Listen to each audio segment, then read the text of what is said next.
As we look at the S&P 500 and the Nasdaq 100, you can see we're just taking a brutal hit today, just pushing down. This is basically going back for the last week right now. We hit that top and now we've just been making lower highs and lower lows. And then today we broke that infamous level we've been talking about here for the past 3 weeks, right? We broke down, we pushed. Now at the end of the day, you get a little bit of a bounce. And this is what we've been talking about for weeks, right? Is going into these big critical areas, there was some underlying things that would dictate whether we broke out this channel or, broke up through it, right? That was going to be the deciding factor. So if you rushed into positions, and especially if you held those positions overnight, you were taking a major gamble. And I'm going to tell you exactly how I think this is going to play out over the next few days. Now, before we get into that content, I have to ask you to and consider for you to do 2 things: liking and subscribing. Every single day I make videos for you so you are prepared. I go over the technicals and the fundamentals. I try to tell you an unbiased viewpoint of the market, right? And I try to show you as well of what am I trading, how am I doing, right? Just so you can understand how to win, how to lose. I try to focus on the losers because they're going to teach me a lot more than my winners are, right? Because I don't want to keep losing. I want to keep focusing on what I'm doing to win, but I want to change the things that are affecting me to lose. I also want to let you know, right now, the Discord, it is available. The spots are now down there, right? These will only be open for a certain amount of time. Take them while they're there. And this is not for a signal service, so I don't want it to be pushed that way.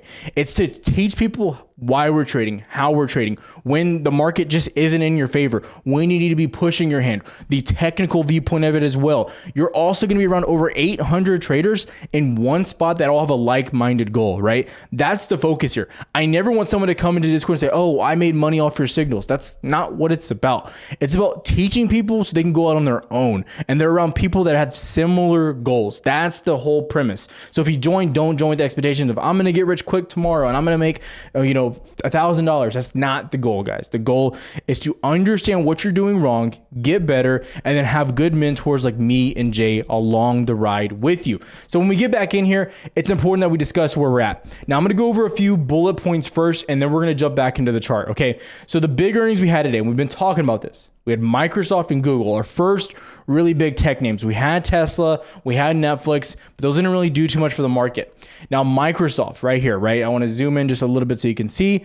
As you can see here on Microsoft, okay, you came out really strong beat. This was as good as it's going to get. Let me tell you, it's not going to get any better than that. You beat across the board on everything. Now, I will say, even with this strong of a beat, you're not guaranteed anything because you still have the earnings call. Okay, going up to Google, not as great of a beat, but they still did beat on EPS and revenue, but this is what carried them. Authorized stock buyback of an additional $70 billion in shares of Class A and Class C. I mean, that's as good as it gets. I'm going to let you know right now. That is very, very strong news for the stock. Now, again, what do I always say though? It doesn't really necessarily matter if you beat or if you miss, because if your guidance comes out after with that earnings call and it comes out poor and you expect to see slow growth or downside or this or that, right? That's going to affect you more than what actually happened. Investors care about the future. They don't necessarily care about right now. So you could be doing great. Apple could be doing great, but they expect their sales to start dropping on the iPhone next quarter or over the next few weeks. You're going to get some immediate downside to prepare for that and to value the stock at where it's at. And so that's what we need to understand is they're not out of the woods yet, but so far these earnings were pretty decent. But the same goes if the guidance continues to remain strong and the path of AI, which is what these companies are pursuing right now, continues to remain robust, and we start seeing more and more gains and more opportunities and more revenues of growth, then you're going to see more upside in the after hours. So just to let you know. Okay. So we need to understand that. You also had Visa, decent beat as well. But the big downside today, what caused a lot of that hate, what caused a lot of that worrisome areas in the market, right? What was it? It was this, okay, the bank contagion fears, right? Now, yesterday we had our FRC report. We had their earnings report on FRC, First Republic Bank. Now, this is where things get interesting. Today, and I posted it all on Twitter, right? They basically said they're looking to start selling a lot of their assets. And if they start selling their assets, it's going to be very similar to like Credit Suisse. Credit Suisse was valued at like $6, and they sold everything at like 80 cents valuation. So you're going to get a very big discount. Therefore, FRC stock effectively becoming worth less and less as the days go on, as no one acquires what they're trying to sell. Okay? Now, today we had PACW, another one of these small banks. Now, the reason why I'm interested in these small banks and why I'm watching them is because they're going to give you the best indicator of what's actually happening in the market, or what's happening specifically with the bank crisis, right? Because even me, I have said it, based on what the Fed is telling us, based on what the government's telling us, not that those should be the most trustworthy people, as we look at the chart, the big question here is, can we actually, and are we actually going to bounce here? And is the bank crisis over? Now, FRC validated last night and today that the bank crisis most likely is not over, especially for them. They reported their deposits were massively down and it was trouble. But a stock like PACW, another small bank, but not as in trouble, is up in the after hours. Currently sitting at around, I believe, is $12, as you can see here. Really pushing up over 20% onto the upside, right? Their deposits are pretty much what they expected, which is good news overall, right? So as we look at this, you're kind of in this area of certain banks are getting hit, certain banks look decent. Now, combine this with the earnings that we just had for something like Microsoft and Google. If they can maintain what they're doing, you look set for some recovery, for some upside opportunity here. Now, I will tell you, even me, I was, bearish at the end of the day. I still have a few puts at the end of the day, right? So it's important to understand that. But we have to realize if we start getting back in this range above February highs, 12, 9, 10, then you look like you have, and you're going to get back in the range. Like, right, you just have to understand that. If we get back above this, you have to expect back to 13.1, back to 13.2, and just to completely get back in the cycle that we've been in. As unfortunate as that may be to hear, it's just the reality of the matter. And that's really where we're at here. So going forward, again, if we remain below this area, I'm still very bearish. So right now, I still am looking for downside. I thought the reaction would be a little bit stronger from Microsoft here. Yes, we did bounce about 100 points, but so far it's stalling out here. So that's something that we need to understand as well. Now, I did voice my concerns today in Discord also. I expected with something like today, with the downside, you started getting volume. You did hit 96 million. That is good. It is good.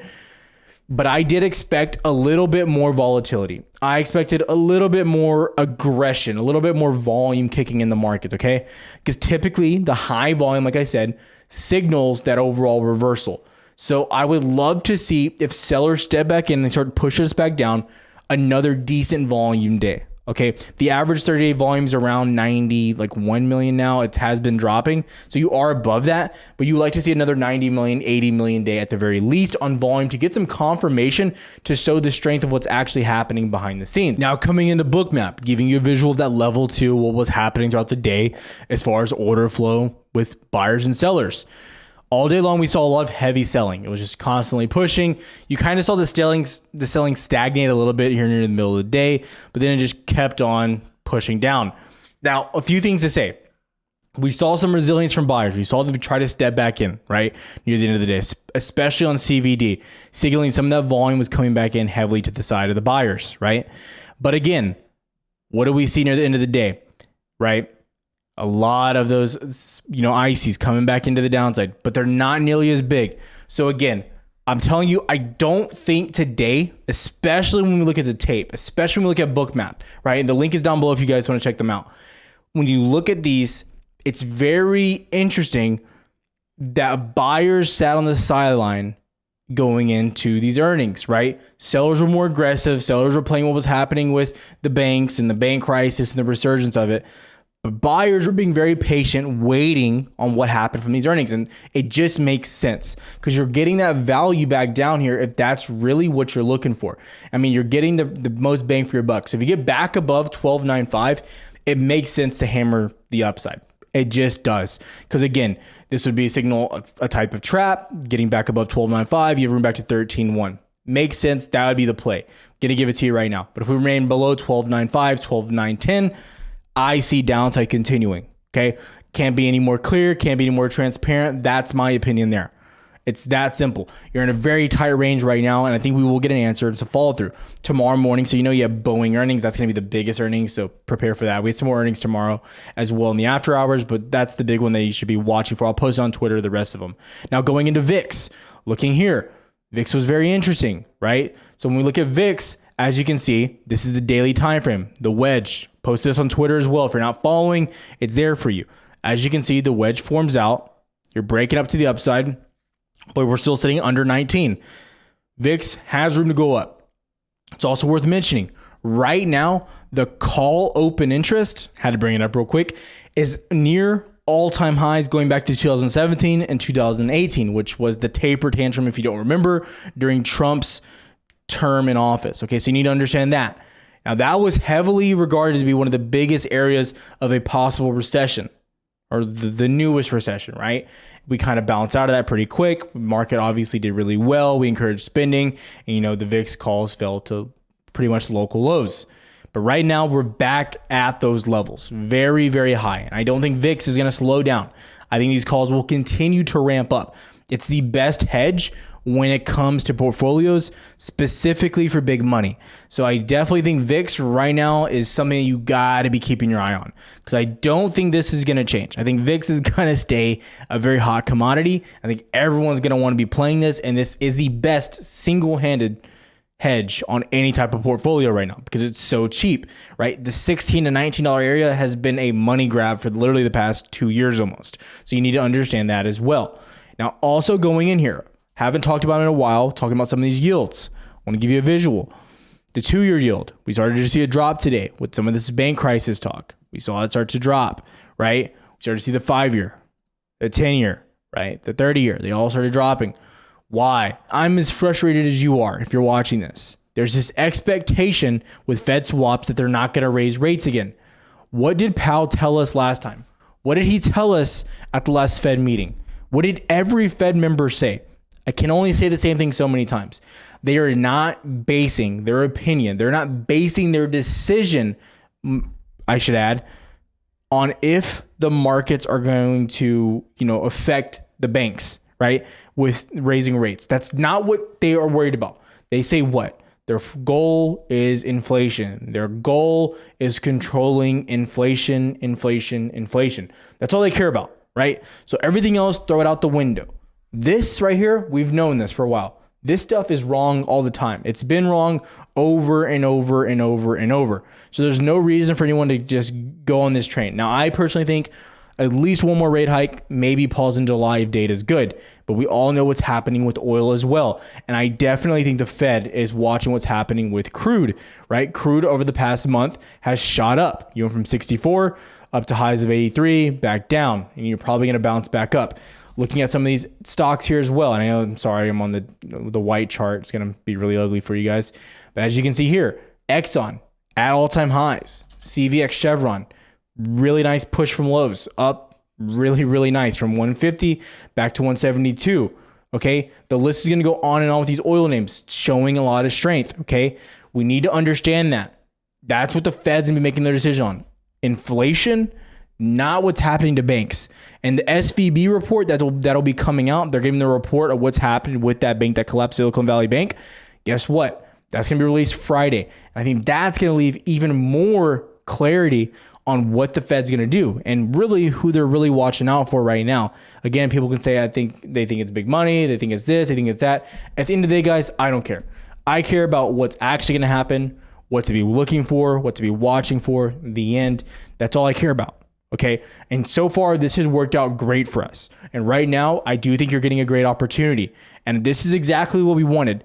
In all actuality, Microsoft and Google earnings performing good could be the best thing for bears because it possibly can give you that entry opportunity if you reject off of 12.95, 12.910 tonight. Because if you reject off that into tomorrow, I personally believe bears are in full control at that point. And if we look at that downside, like I've been saying in the live streams, every single day we're live here from 10:30 a.m. to around 11:30 a.m. Central, you have a lot of downside. You could start dropping down to 12.2, 12,000 flat. Again, it's the same levels we've been watching.